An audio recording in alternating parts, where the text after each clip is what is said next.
জয় জগন্নাথ। সুদীপ্তাস ওয়ার্ল্ডে তোমাদের সকলকে স্বাগত। এখন ঘড়িতে বাজে সকাল 8টা, তাই আমরা চটপট বেরিয়ে পড়েছিলাম পুরীর আজকে সাইট সিন ভিউ দেখতে। আজকে আমরা সাইট সিনগুলো দেখতে যাব প্রাইভেট গাড়ি করে। তো কত কি খরচা হচ্ছে সমস্ত কিছু আমি ভিডিওর মধ্যেই বলবো, তো স্কিপ না করে দেখতে থাকো। ব্রেকফাস্ট আমরা হোটেলেই করে এসেছিলাম। তোমাদের সাথে আগের ব্লগে শেয়ার করেছিলাম আমাদের ব্রেকফাস্টে কি কি ছিল, তো তোমরা যারা যারা ভিডিওটি দেখোনি তারা চটপট আগে ভিডিওটি দেখে এসো। চারিদিকের ভিউ এনজয় করতে করতে আমরা চলে এলাম আমাদের প্রথম লোকেশন স্যান্ড আর্ট মিউজিয়াম। এই স্যান্ড আর্ট মিউজিয়ামের এন্ট্রি ফিজ হচ্ছে 30 টাকা।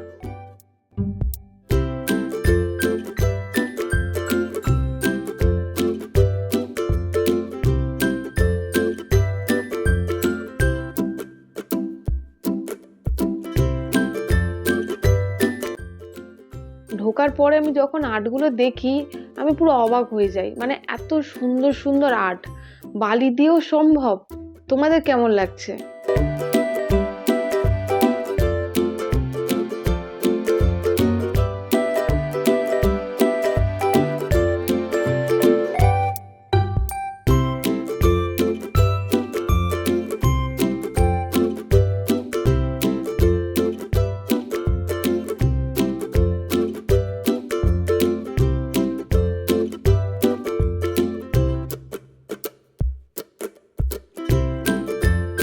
আমার তো এখানে সব কটা আর্টই ভালো লেগেছে। তোমাদের কোনটা বেশি ভালো লেগেছে কমেন্ট করে জানাও তো। স্পেশালি জগন্নাথ দেবের যে মূর্তিটা বানানো হয়েছে আমার দারুণ লেগেছে।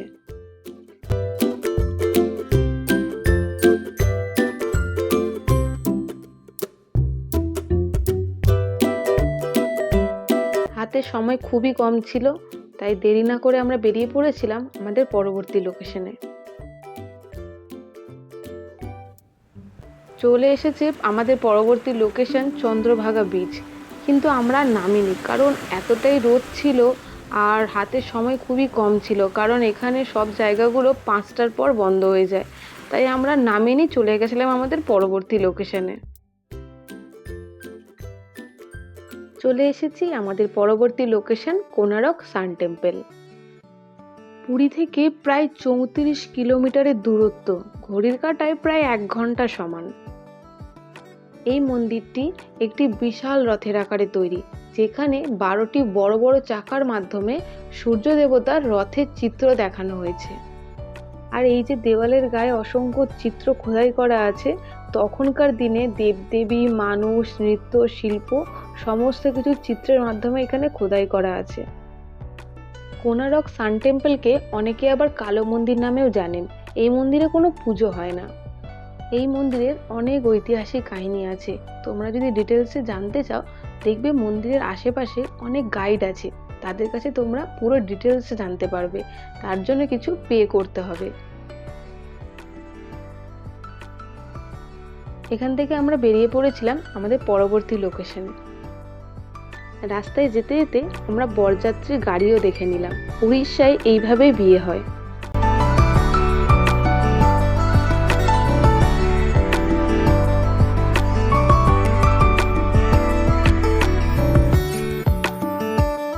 চলে এসেছি আমাদের পরবর্তী লোকেশন ধৌলি শান্তিস্তূপ। 1970 সালে জাপান এবং ভারতীয় বৌদ্ধ সমন্বিত চেষ্টায় এই সাদা রঙের বৌদ্ধ শান্তিস্তূপটি নির্মাণ করা হয়।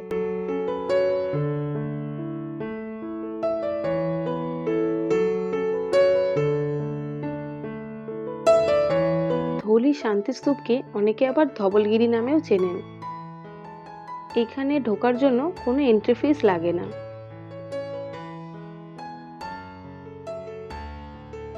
ধৌলি শান্তিস্তূপ সকলের জন্য খোলা ভোর 5টা থেকে রাত 9টা পর্যন্ত।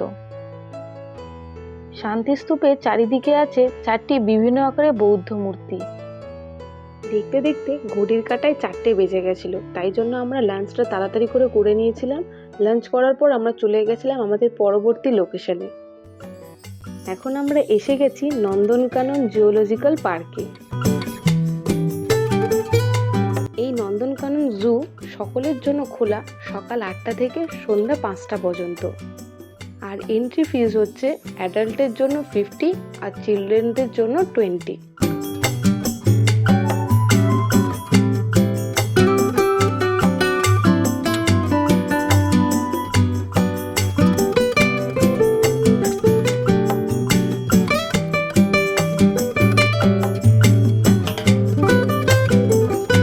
নন্দনকানন জুলজিক্যাল পার্ক সোমবার করে বন্ধ থাকে, তাই তোমরা কেউ সোমবার দিন এখানে আসার প্ল্যান রেখো না।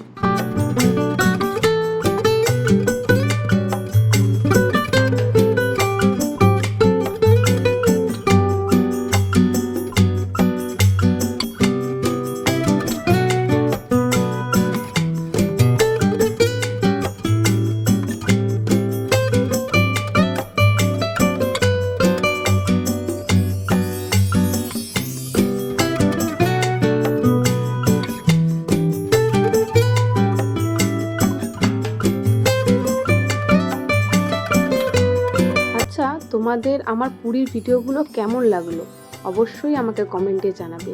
আর যারা যারা এখনো চ্যানেলটিকে সাবস্ক্রাইব করনি তারা তো অবশ্যই চ্যানেলটিকে সাবস্ক্রাইব করবে। আর হ্যাঁ, লাইক, শেয়ার অ্যান্ড কমেন্ট করতে একদম ভুলবে না।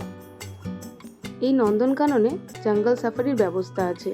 এই যে বাসগুলো দেখতে পাচ্ছেন, এই বাসে করে নিয়ে যাওয়া হবে জঙ্গল সাফারির জন্য। এই বাসগুলো পুরোপুরি এসি, আর এই বাসের টিকিট পড়েছে আমাদের পার হেড 150 করে। সামনে থেকে দেখার এক্সপিরিয়েন্সটা দারুণ। এখানেই দিনের অর্ধেকটা সময় চলে গেল। যখন ঘড়ির কাঁটায় চোখ যায় তখন দেখি অলরেডি 5টা বেজে গেছে। তাই আর আমরা লিঙ্গরাজ টেম্পল আর উদয়গিরি খণ্ডগিরিতে যেতে পারিনি, কিন্তু এগুলো আমাদের প্যাকেজের ভেতরেই ছিল। হাতে আর সময় না থাকার জন্য আমরা চলে গেছিলাম পুরীর জগন্নাথ মন্দির দর্শনে। ভেতরে ক্যামেরা অ্যালাউ না, তাই তোমাদের সাথে ভেতরের ফুটেজ কিছু আমি শেয়ার করতে পারলাম না। এবার তোমাদের সাথে শেয়ার করি আমাদের কত কি খরচা হয়েছে। সারাদিন আমরা গাড়িতে করে যতগুলো জায়গায় গেলাম, বা সময়ের অভাবে যেসব জায়গায় যেতে পারলাম না, এই সমস্ত জায়গাগুলো আমাদের একটা প্যাকেজের ভেতরে ছিল। সেই প্যাকেজটা আমাদের পড়েছিল 3400। এর বাদে আমাদের কোনো এক্সট্রা হিডেন চার্জেস দিতে হয়নি, না জিএসটি না পার্কিং চার্জেস, কিছুই দিতে হয়নি। এই ব্লগটি আমি এখানেই শেষ করলাম। আপনারা সুস্থ থাকবেন, ভালো থাকবেন। দেখা হচ্ছে পরের একটি ব্লগে।